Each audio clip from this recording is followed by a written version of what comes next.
Good morning.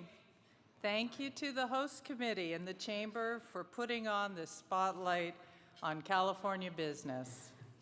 For over 125 years, the Chamber has been the premier business advocate to government, educating our legislators of employers' concerns about new laws and regulations.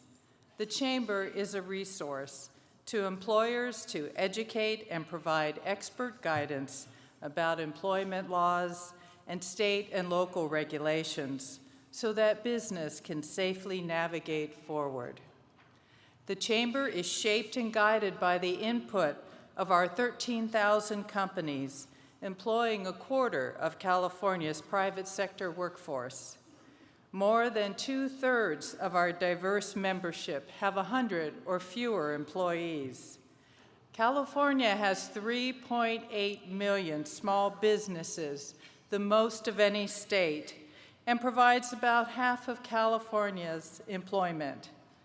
Small business is a vital contributor to California's economic health, but our state's business environment of regulations and taxes disproportionately shifts a greater burden onto small business.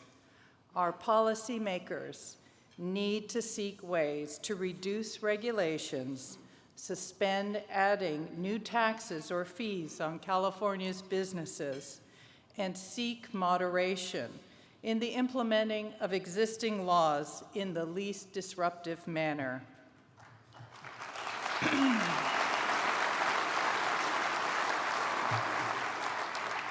I have grown a California business that has thrived for 40 years, designing solutions with applied computer technology. Systems Integrated started working out with the military, developing test systems, from automated testing of Marine Corps tank engines to underwater research for the DARPA and the Navy, and have even touched the stars working with JPL on the development of test systems for the Magellan satellite. As the military market waned, we were able to apply our technology to industrial applications which could be exported to markets overseas. Though exporting is normally considered a federal concern, California policymakers had understood the benefits to jobs and designed a California program for the special finance requirements of exporting. This program opened new markets for my company. Trade is a valuable component of California's economic health. In 2016, California exports amounted to nearly $164 billion, maintaining our top position as an exporting state, and accounted for 11% of total U.S. exports. California has a big stake in international markets across all sectors. Trade sustains jobs in California and reduces the cost of goods to consumers. Trade agreements eliminate barriers to international markets and provides a level playing field to small and large businesses. The U.S. has gained tremendous economic benefits through the 14 free trade agreements with 20 countries, which facilitated 47% of U.S. goods exported in 2015. The federal finance programs of the Export-Import Bank provide the financial tools used in selling goods and services overseas.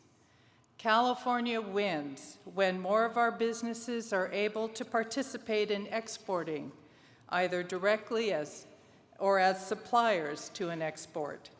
Our legislators need to press for more trade agreements and demand that Ex-Im Bank's quorum be restored to full operation.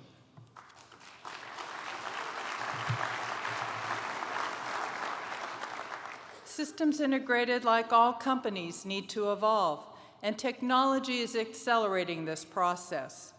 Technology is changing our lives and how business operates, allowing distributed workforces that are not bound to offices, and has created the platform supporting the rise of the gig economy.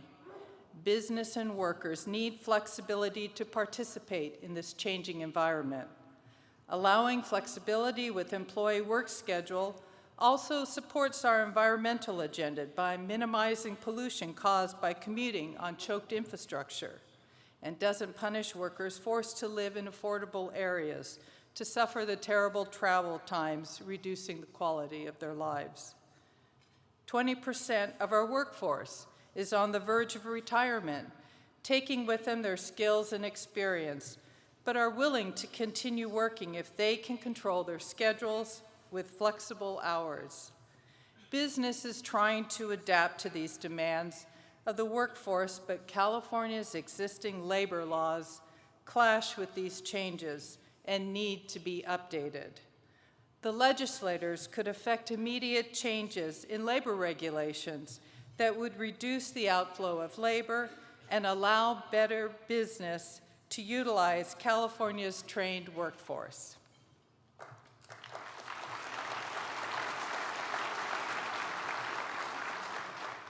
Our ability to remain on the forefront of technology is reliant upon the quality of our employees and the knowledge and skills they contribute to building our systems. For decades, California has been the center for innovation and technology, fostered by colleges and universities that provided industry with qualified students with scientific and technical training.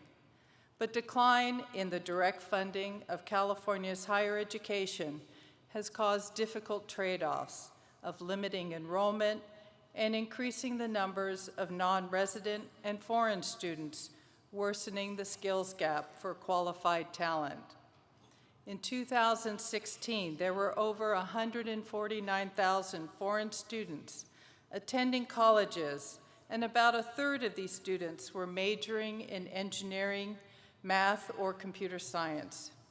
These students contributed to research in our economy while attending college, but after graduation, business has no access to these foreign-born graduates trained by our universities. This talent pool is lost to California's business, and instead the graduates must return to their home countries. In the national immigration debate, we should support utilizing these foreign-born students that have earned graduate-level technical degrees in the U.S. by offering them an opportunity for permanent residency so they would be eligible for employment in California.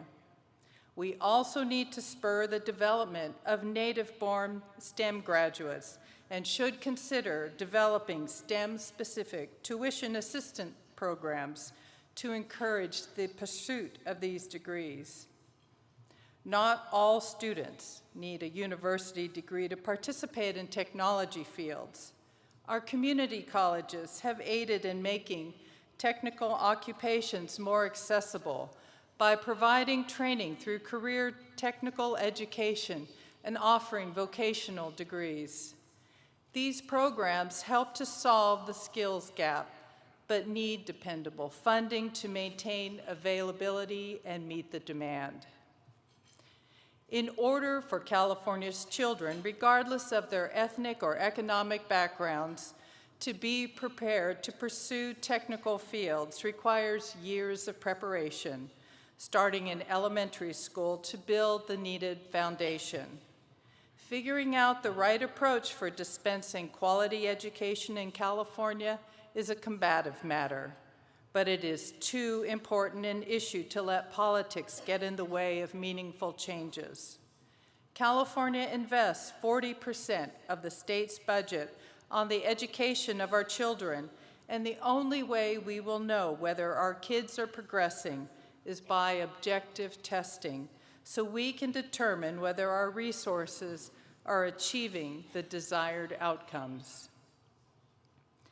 California is split between the economic disparities of the very prosperous to those struggling at poverty levels. Business, working with our legislators, can target the areas of priorities for action to bring economic success within reach.